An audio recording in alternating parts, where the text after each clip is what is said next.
How does a tiny paint chip bring a multi-billion-dollar airline to its knees? Why would a carrier ground perfectly safe aircraft knowing it would destroy its own expansion plans? And how does a contract clause written decades ago end the career of one of aviation's most legendary CEOs? This isn't a story about a manufacturing defect.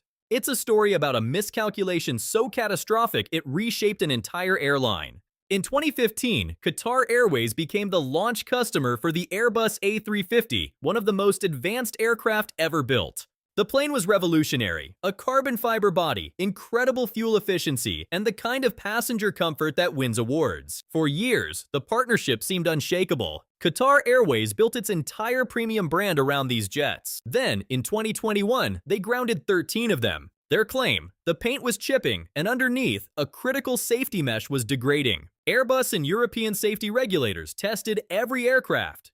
Their conclusion: the aircraft were completely airworthy. The issue was cosmetic. But here's the early surprise. Qatar Airways didn't just disagree. They launched a $600 million lawsuit demanding compensation for every day those planes sat idle. And that's when Airbus decided to fight back in a way no one saw coming. So, how does a paint chip escalate into a corporate war?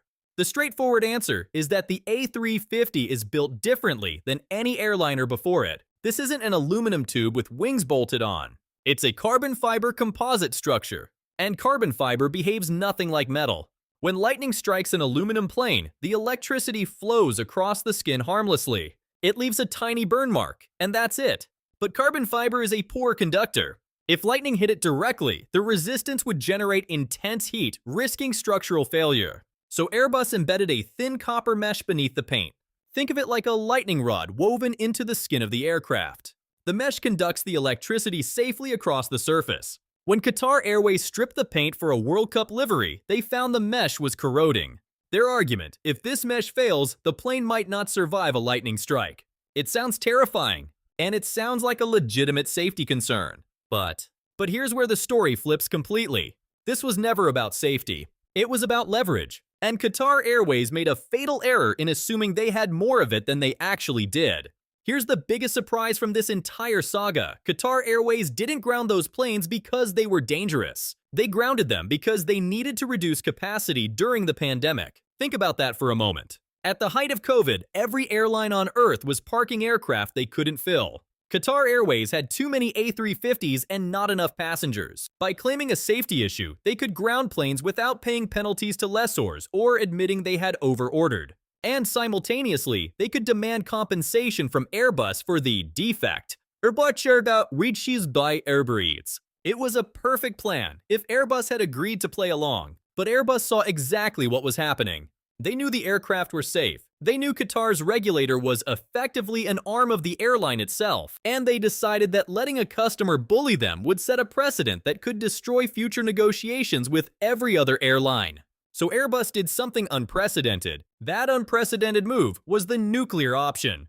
Airbus invoked a clause in their contract called a cross-default provision. This is like a domino clause. If you breach one contract, the other party can cancel every other contract you have with them. Qatar Airways had refused to accept delivery of new A350s. That was a breach. So Airbus didn't just cancel the remaining A350 orders. They also canceled Qatar's entire order for 50 Airbus A321neo jets. Those A321neos weren't just any planes. They were the backbone of Qatar's short-haul strategy for the next decade. And here's the kicker: the A321neo had a backlog of nearly 5,000 orders. Getting a new delivery slot meant waiting years. Qatar Airways didn't just lose 50 planes. They lost the ability to grow their network for half a decade. It's like selling your house and then realizing the buyer also gets to cancel the lease on your car. You're stranded. And the damage didn't stop there. With the World Cup just months away, Qatar Airways faced a capacity crisis. They had grounded their newest, most efficient aircraft. And now, their future orders were gone. So they had to do something humiliating. They resurrected aircraft they had sworn they would never fly again. First, they brought back 14 aging Airbus A330s from long-term storage. This isn't like starting a car that's been sitting in a garage. When an aircraft is mothballed, every system is drained and preserved. Fuel systems are flushed with protective chemicals. Hydraulic lines are filled with preservative fluid. Engines are wrapped and stored with desiccant bags to absorb moisture.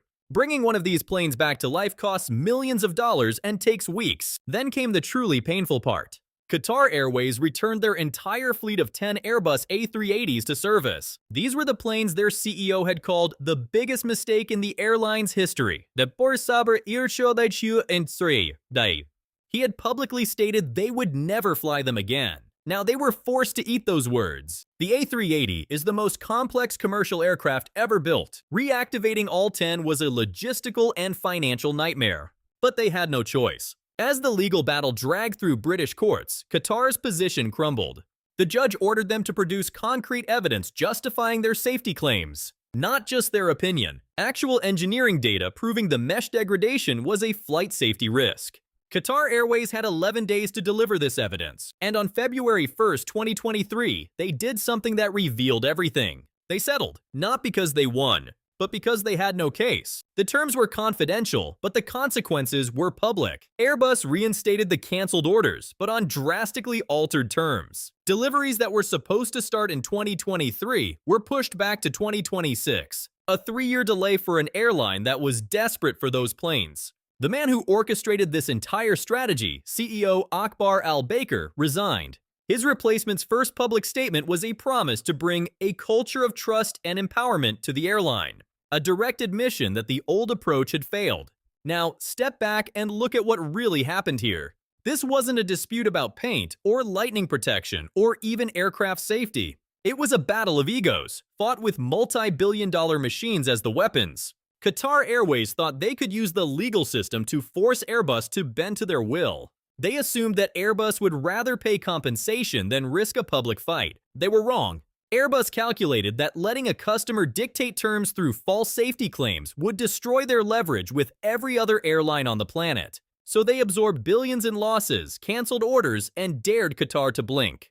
And Qatar blinked. The irony is that Qatar Airways ended up paying far more than they ever would have if they had simply accepted the cosmetic repair. They spent hundreds of millions resurrecting old planes. They lost years of delivery slots.